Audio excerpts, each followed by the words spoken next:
नमस्कार मित्रांनो, घरोघरी मातीच्या चुली या मालिकेच्या 25 जुलैच्या भागात आपल्याला पाहायला मिळणार आहे.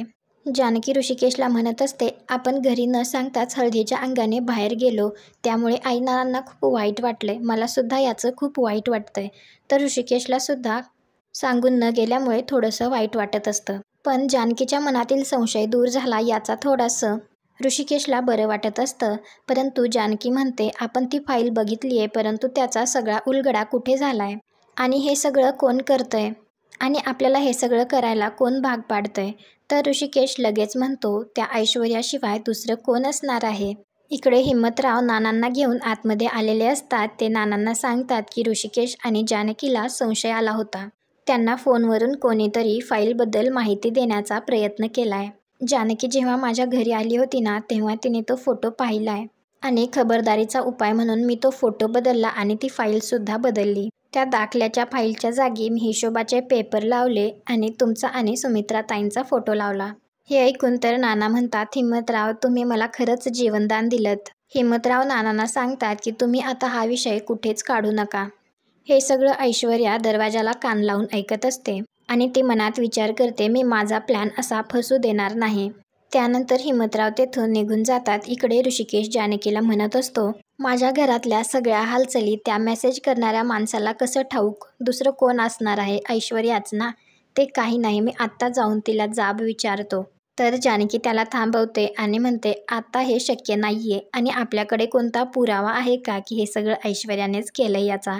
आणि तुम्ही सारंग भाऊजींचा सुद्धा विचार करा. घरात लग्न कार्य आहे, सगळे पाहुणे मंडळी जमा झालेत. सगळ्यांनी किती तयारी केली आहे. सगळ्यांच्या आनंदावर विरजण नको. हे सगळं आपण मॅच्युअरली हँडल करू. ऋषिकेशला जानकीचं म्हणणं पटतं. तेवढ्यात ओवी त्या दोघांना शोधत शोधत तेथे येते आणि त्या दोघांची डान्सची प्रॅक्टिस राहिलेली असते. तर जानकी म्हणते, मी माझ्या डान्सची प्रॅक्टिस केली आहे, तुझ्या बाबांना विचार. तर ओवी म्हणते, उद्या आई पास होणार आहे बाबा, तुम्ही फेल होणार आहात. चला पटकन डान्सची प्रॅक्टिस करा. तर जानकी आणि ऋषिकेश म्हणतो, आम्ही आता खूप दमलोय, चला आता झोपू. असं म्हणून ऋषिकेश त्याच रूममध्ये झोपायला लागतो. तर ओवी त्याला म्हणते, बाबा तुम्ही इथे नाही, तुम्ही तिकडे जाऊन झोपा. तर ऋषिकेश ओवीला म्हणतो, आहे का लक्षात? निघतो हां, अगदी आईवर गेलीये ही. आणि ऋषिकेश तेथून निघून जातो.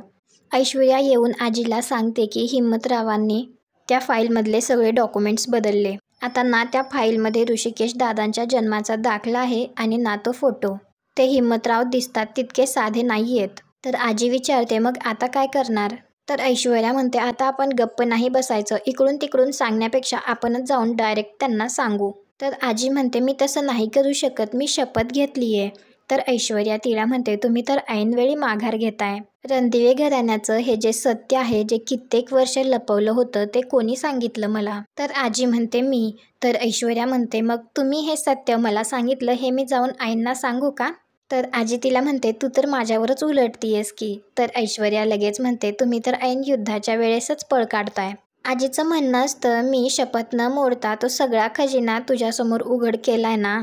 तू माझी सख्खी नाथसून आहेस, त्यामुळे माझ्यावर डोळे वटारायचे नाहीत. मी तुझी आजी सासू आहे, लक्षात ठेव. कोणासाठी करतेय मी हे सगळं? आपल्या सगळ्यांसाठीच ना.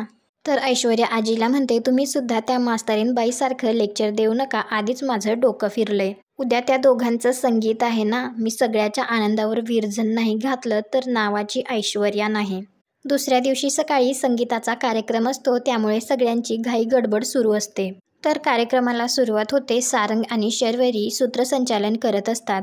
ते सांगतात की 10 वर्ष आधी ऋषिकेश दादा आणि जानकी वहिनीचं लग्न झालेलं, त्यातील एकाही फोटोमध्ये ओवी नाहीये, म्हणून हा सगळा सोहळा पुन्हा करण्यात येत आहे. सगळे हसत असतात. तर सारंग लगेच म्हणतो, हसू नका, कारण आम्हीही त्यावेळी हसलो आणि म्हणूनच फसलो. आम्ही हसलो की ओवी रुसली आणि त्यामुळेच दादा आणि वहिनीला डबल लग्न करावं लागतंय.